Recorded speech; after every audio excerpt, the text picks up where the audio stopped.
भाइयों ने कुएं में डाल दिया ये समझ के कि मर जाएगा।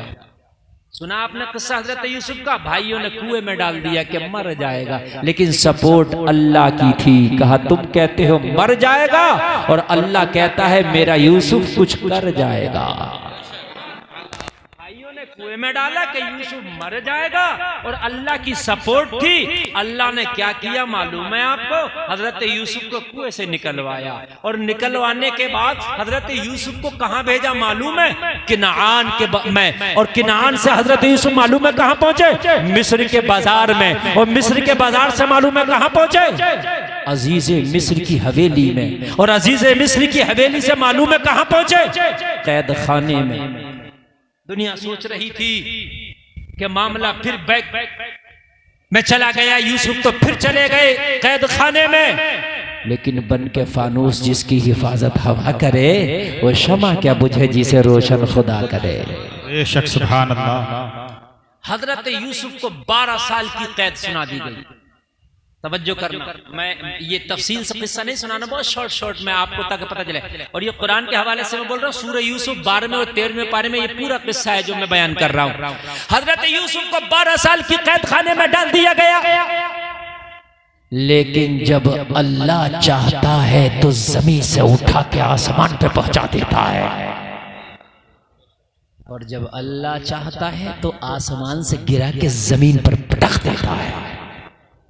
हमारे पास यही तो है, 4 पैसे आगे तो सीना फुला लिया हमारे पास, और परेशानी आई तो रोने लगे। मेरे भाई हर हाल में अल्लाह का शुक्र अदा करो, और अगर तरक्की अल्लाह दे दे, हुस्न दे दे, जवानी दे दे, ताकत दे दे, पैसा दे दे, माल दे दे, दौलत दे दे, पद दे दे, अधिकार दे दे, तो कभी किसी गरीब को सताना मत, सीना तान के ना चलना। अल्लाह फरमाता वला तमशी फिल अर्दी मराहा, लोगों जमीन में अकड़ के ना चलो, किसी को सताओ मत, किसी को खींचो मत, किसी को जो है तकलीफ ना दो, इसलिए कि अल्लाह अगर चाहेगा तो अभी तेरी बुलंदी को पस्ती में बदल देगा। अल्लाह चाहेगा तो तेरी उड़ान को जमीन में मिला देगा। अल्लाह चाहेगा तो तेरी सांसें लेकर तुझे कब्र के गड्ढे में ढकेल देगा। अल्लाह से हमेशा डरते रहना चाहिए। हजरत यूसुफ को 12 साल की कैद। कितने साल की? अब अल्लाह का करम देखे। जब अल्लाह का करम होता है ना तो ऐसे बरसता के छप्पर फाड़ के बरसता। जब वो देता है तो मिसाल सुनिए, छप्पर जोर से बोलिए। हाँ, अब छप्पर नहीं है तो तुमको कैसे देगा? तो लिंटर फाड़ के देगा।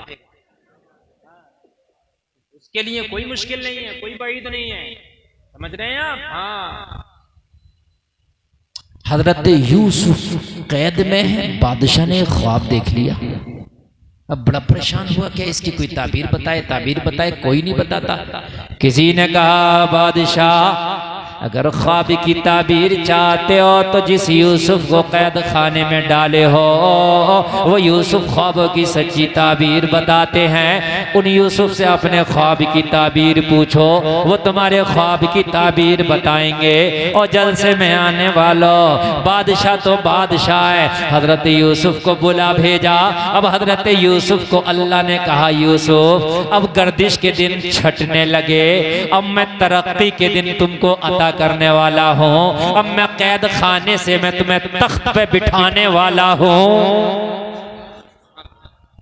बादशाह ने बुलाया, हमने ख्वाब देखा है। बादशाह ने जब अपना ख्वाब सुनाया तो हजरत यूसुफ ने फरमाया तेरे ख्वाब की ताबीर यह है कि तेरे मुल्क में कहत पड़ने वाला है। क्या पड़ने वाला है? कहत पड़ेगा।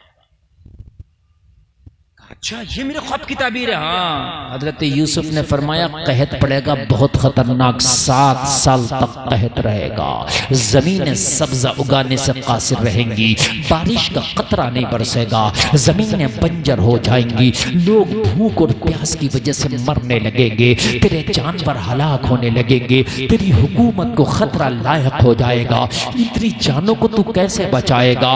बादशाह परेशान घबरा गया। 7 साल का कहत, कैसे 7 साल का कहत मैं कैसे इससे जो है पंगा लूंगा? इस 7 साल के कहत से मैं कैसे पंजा आजमाई करूंगा? परेशान।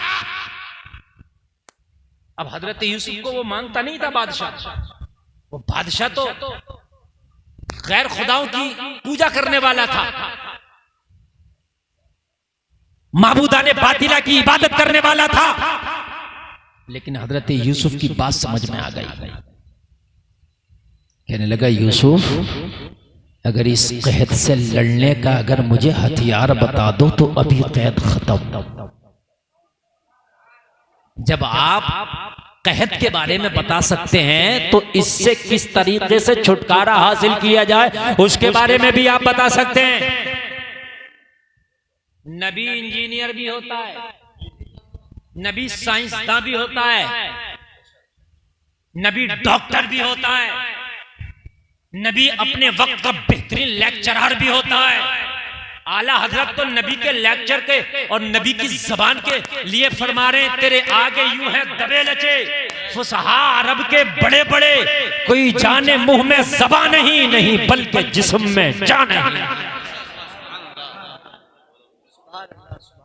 भाई बात रेंज में चल रही है कि नहीं चल रही है? अगर थोड़ी हार्ड हो रही हो तो मैं देर बदल दूंगा, इसलिए कि हार्ड नहीं होना चाहिए, है ना।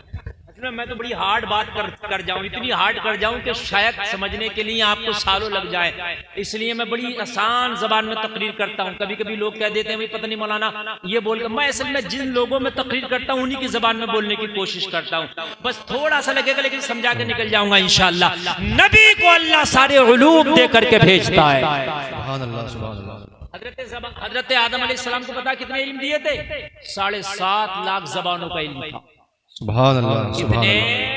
7.5। बोलो, अगर 2-4 जबानों पे आदमी आजकल उबूर हासिल कर ले तो कपड़ों से बाहर निकला पड़ता है कि मैं तो इतना काबिल PhD मास्टर NN फला फला इतने लगा लेता है नाम के आगे, डिग्री डिप्लोमे के आदमी उसका नाम लेने से पहले लगता है कि कितनी देर तक जो है उसके अलकाबात ही बोलते जाएं। लेकिन नबी को अल्लाह इतने उलूम दे करके भेजता है कि हजरत आदम 7.5 लाख जबानों का इल्म जानते हैं। और फिर दूसरे नबी 1,24,000 कमोबेश अंबिया है, फिर सबको अलग अलग अल्लाह ने इल्म दिए, और जितने इल्म सारे अंबिया को अल्लाह ने दिए उतना तने तनहा मोहम्मदुर रसूलुल्लाह को अता फरमाया। अब तो कह दो जोर से सुभान अल्लाह। कुछ छुट भैये हैं वो कह रहे हैं कि नबी को पीठ के पीछे का इल्म नहीं है।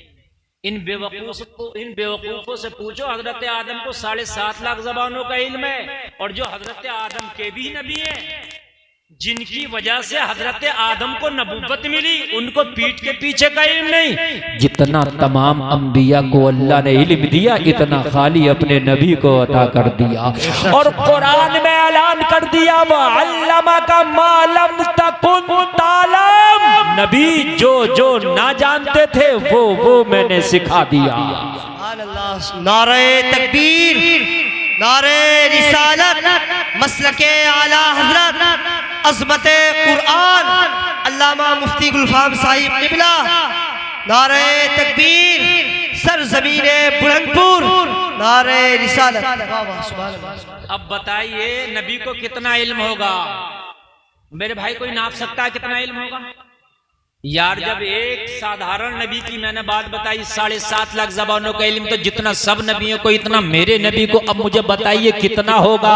हमारे पास कोई ऐसा कैलकुलेटर नहीं है, हमारे पास कोई ऐसा नपना नहीं है, हमारे पास कोई ऐसा आला नहीं है जो हम अपने नबी का इल्म नाप सकें। बस हम तो यही कहेंगे देने वाला खुदा जाने, लेने वाला मुस्तफा जाने। भाई इतना ही हम कहेंगे, देने वाला खुदा जाने, लेने वाला मुस्तफा जाने। अजीब बेवकूफ।